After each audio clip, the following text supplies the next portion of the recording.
कालू जी, मुझे नहीं रहना उस बुढ़ी बांझ के साथ। अब मैं आपकी जिंदगी में आ गई हूँ ना, अब दफा करें उसको। हाँ हाँ सोनी, ठीक कहती हो तुम। तुम्हारे होते हुए उस बुढ़ी बांझ का क्या काम मेरी जिंदगी में। बस मैं ऐसे ही करूंगा। और हाँ, जितनी भी जायदाद उसके नाम है वो सारी मुझे मेरे नाम पे चाहिए, फिर मैं खुश रहूंगी आपके साथ। सोनी जी, आप फिक्र ही ना करें। सारी जायदाद का बंदोबस्त तो मैंने पहले ही कर लिया। उस बुढ़ी बांझ को क्यों देने लगा मैं सब कुछ।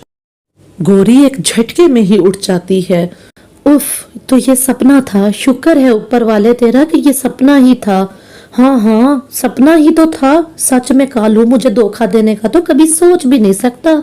गोरी मन में ऐसा सोचती है, लेकिन उसे क्या पता था कि सच में भी उसके साथ ऐसा होने वाला है।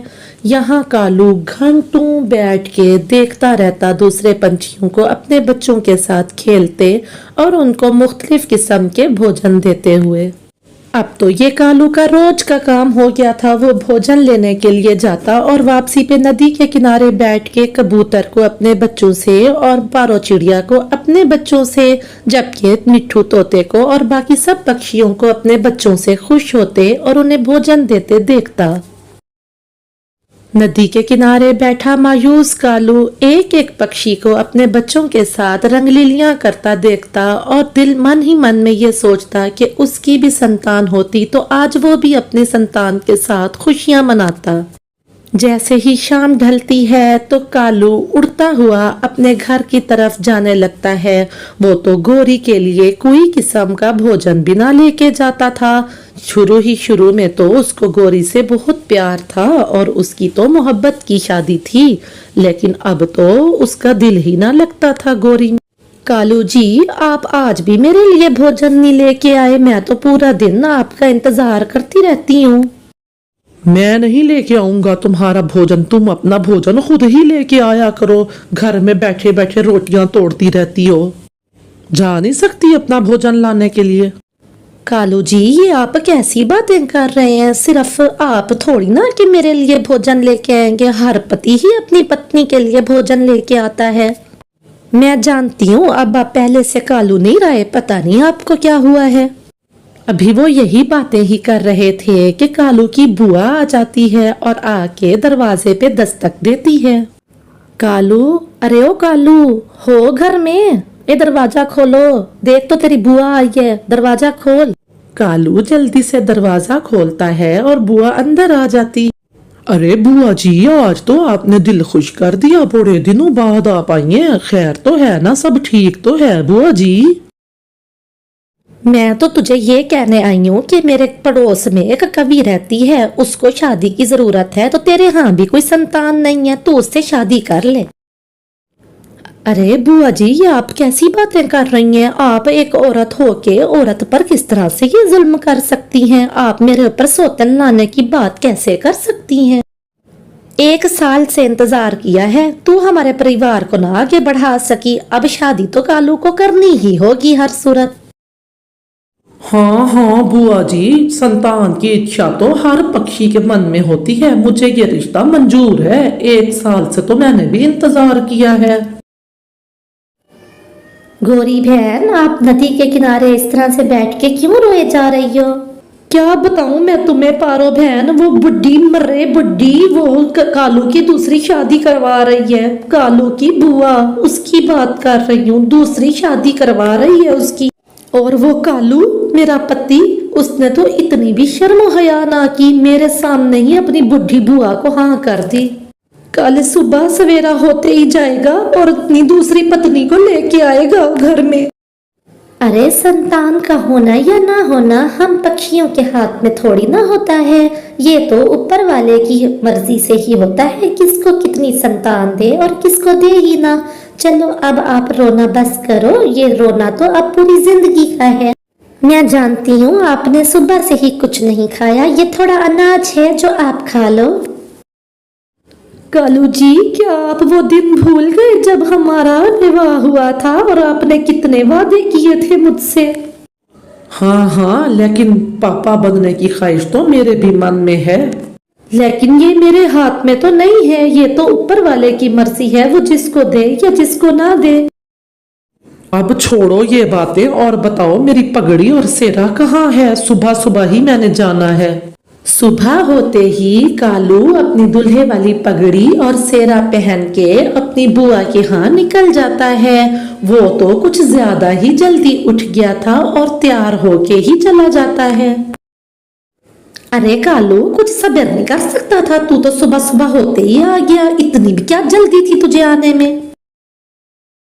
वो बुआ जी, मैंने कहा मुझे आने में देर ना हो जाए, इसलिए सारी तैयारी तो मैंने रात को ही कर ली थी। चल अच्छा ठीक है, सोनी को भी मैंने बता दिया था। चल वहां चलते हैं, वो भी तैयार होके ही बैठी होगी। चल चलते हैं उधर। हाँ हाँ बुआ जी चलो, मुझसे भी इंतजार नहीं हो रहा, पता नहीं कैसी होगी मेरी दुल्हन। फिर वो दोनों उड़ते हुए सोनी के यहाँ जाने लगते हैं। कालू ज्यादा ही तेज उड़ रहा था, उसको तो कुछ ज्यादा ही खुशी थी। अरे ओ कालू, अरे कल मोहे, मैं इतना तेज नहीं उड़ सकती, रुक तो जरा आहिस्ता उड़। अच्छा तो आप हो कालू जी? कालू जी, मुझे मकाई के दाने बहुत पसंद हैं और मिठाई की तो मैं दीवानी हूँ, दीवानी। मैं मिठाई भी खाती हूँ। सोनी जी, आप तो अपने नाम से भी ज्यादा सुंदर हो, आप फिक्र ना करो, मैं आपके लिए तरह तरह के भोजन लेके आया करूंगा। और हाँ, मैं ज्यादा सुनने सुनाने की कायल नहीं हूँ, आप अपनी पत्नी को समझा के रखना। गुस्से में तो मैं फिर बड़ी तेज हूँ, फिर ऐसा ना हो कि वो अपनी जान ही गंवा बैठे मेरे हाथों। सुन रहे कालू, अगर आराम से रहे तो रखना, वरना दो लगा के भगा देना उस बुढ़ी बांझ को। बुआ जी और सोनी जी, आप चिंता ना करो, अगर वो सही तरह से रही तो ठीक है, वरना दो चार लगा के भगा दूंगा उसको घर से। इधर गौरी नदी के किनारे बैठी होती है कि वहां पे मिट्ठू और पारो चिड़िया उड़ते हुए उसके पास आते हैं। गौरी, मिट्ठू बता रहा था कि कालू भैया सुबह ही सुबह दूल्हा बने कहीं उड़े जा रहे थे, क्या ये सच है? मैं तो यकीन ही नहीं कर सकती थी। हाँ हाँ पारो और मिट्ठू, ये बिल्कुल सच है। रो रो के मेरी तो हालत ही खराब हो गई है, मुझे सुबह से उल्टी हो रही है और चक्कर भी बहुत आ रहे हैं। अगर ऐसी बात है तो आपको बहुत बहुत बधाई हो, क्योंकि आप गर्भवती हो। जब पहली बार मैं भी गर्भवती हुई थी तो मेरे साथ भी ऐसा ही हुआ था। पहली बार जब हम मम्मा पक्षियों को अंडा होने वाला होता है तो हमारे साथ ऐसा ही होता है। पारो बहन, आप सच कह रही हैं? पारो उससे कहती है कि आप अभी ये वाली बात बिल्कुल भी कालू को मत बताना, मैं खुद उसे अपने तरीके से बताऊंगी। फिर पारो, मिट्ठू तोता और गौरी कवि गौरी के घर चले जाते हैं।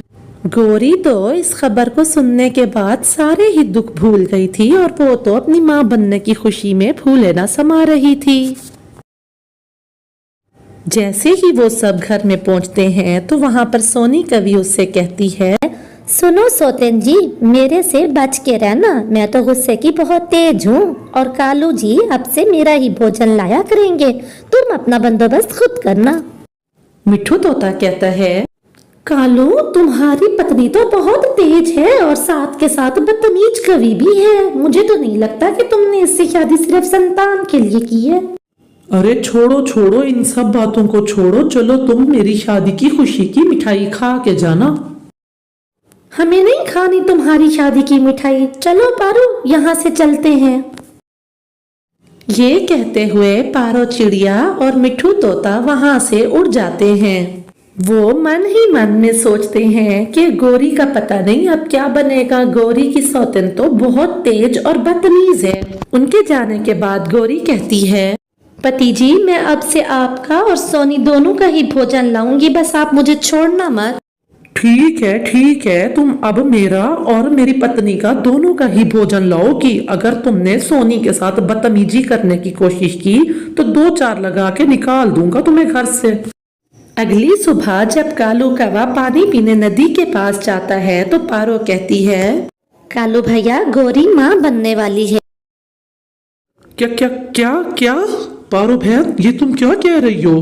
मैं समझा नहीं कुछ। अरे कालू भैया, अब गौरी माँ बनने वाली है, उसको अंडा होने वाला है, अब उसका बहुत ख्याल रखना है आपको। पारो, ये तो तुमने मुझे बहुत खुशी की खबर सुनाई है। मैं अब से उसका भोजन भी लेके आया करूंगा और बहुत ख्याल रखूंगा उसका। अगले दिन जब गौरी उससे कहती है, पति जी मैं आपका भोजन लेने के लिए जा रही हूँ, तो कालू कहता है, अरे नहीं नहीं गौरी, अब से तुम्हारा भोजन मैं ही लाया करूंगा, तुम सिर्फ आराम करो। सोनी कहती है, ये क्या कह रहे हैं आप पति जी, आप मेरा भोजन लेके आएंगे या इस कलमोई का लेके आएंगे? ये तो अपना भोजन खुद ही लाएगी, बल्कि हमारा भोजन भी यही लाए। नहीं सोनी, अब से भोजन सिर्फ मैं ही लाया करूंगा, क्योंकि गौरी मेरे बच्चे की माँ बनने वाली है, मैं पिता बनने जा रहा हूँ। तो आप ये जान गए पति जी, बहुत खुशी की बात है कि आप मेरे लिए भोजन लेने जाया करोगे। अच्छा अच्छा, अब बस कर दो ये बातें, मेरे तो सिर में दर्द हो रहा है और मेरे जिस्म में भी दर्द हो रहा है, मैं तो चली सोने के लिए। मेरा भोजन भी लेके ही आना कालू जी। सोनी तो बिल्कुल चुप हो जाती है, यूं लगता है उसके पैरों के थल्ले से तो जमीन ही निकल गई। अरे सोनी, तुम तो बिल्कुल ठीक हो, तुम क्यों बैठोगी घर में? चलो हम इकट्ठे ही भोजन की तलाश करते हैं। ऐसे ही कुछ दिन बीत जाते हैं और एक दिन सोनी सोचती है, सोच सोनी सोच, तुझे भी कोई ना कोई नाटक तो रचाना ही होगा, वरना सारा प्यार और सारे कालो जी की तवज्जो तो सिर्फ वही गौरी ही ले जाएगी। आज से मैं भी कोई ऐसा ही नाटक रचाऊंगी। वो बैठी यही सोच रही होती है कि कालू वहां पर भोजन लेकर आ जाता है।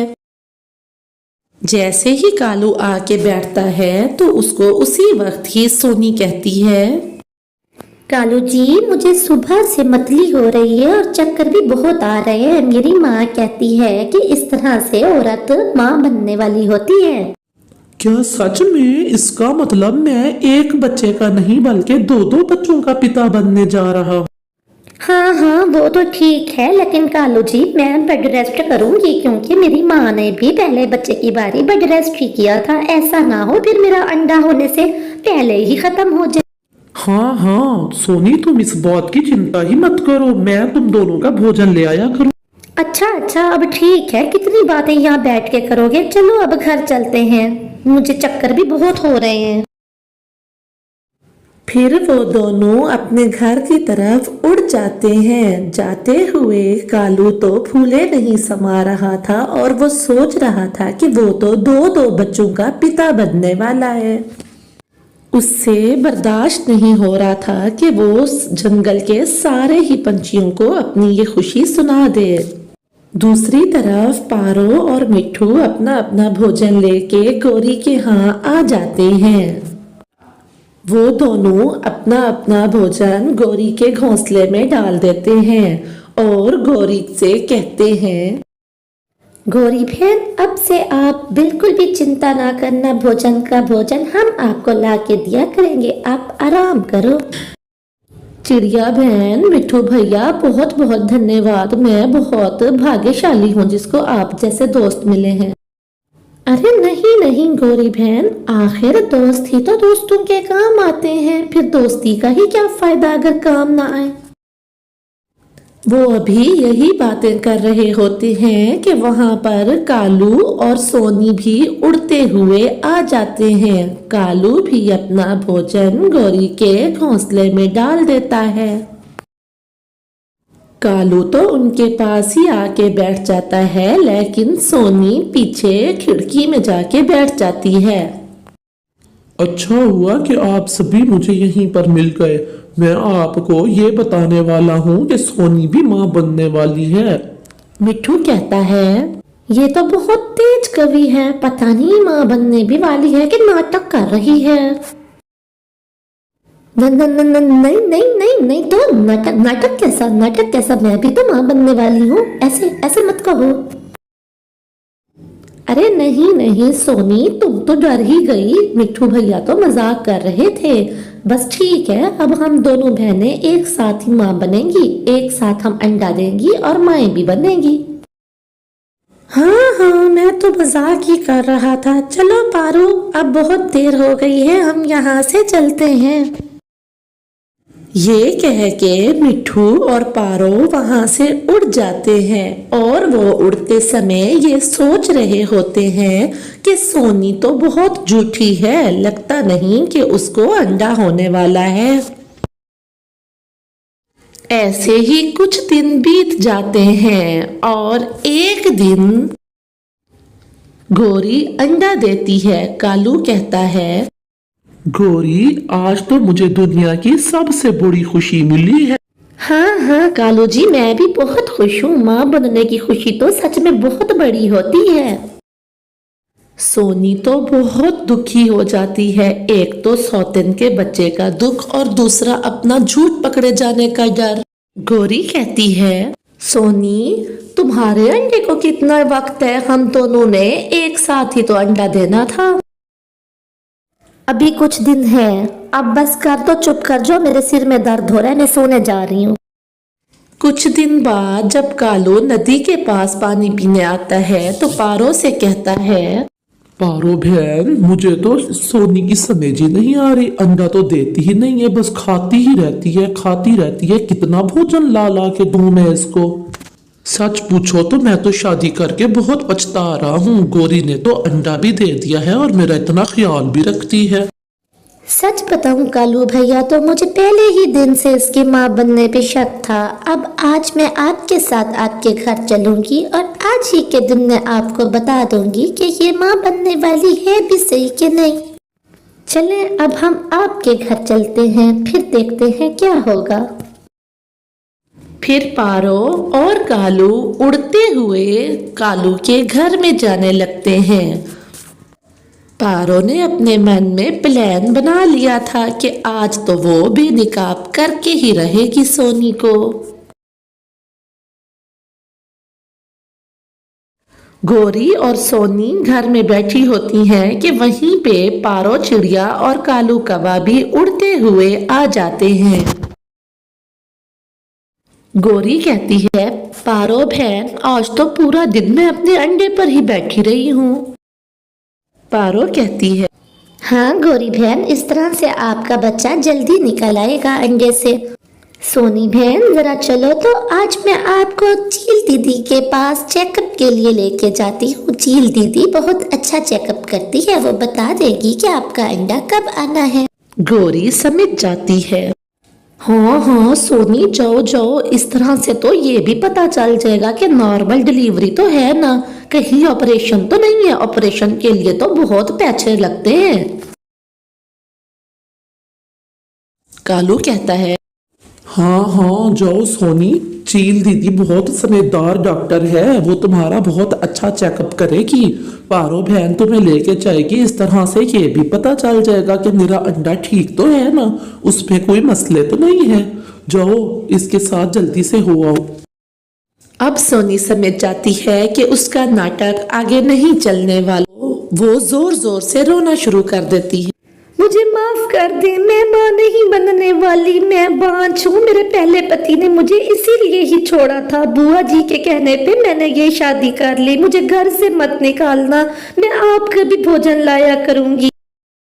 फिर पारो कहती है, कालू, अब इस बेचारी को घर से ना निकालना, आपकी बुआ का कसूर है। इस बेचारी की इसमें कोई गलती नहीं है। 2 वक्त का भोजन इसको भी देते रहना और एक छत का तो इसका हक बनता ही है।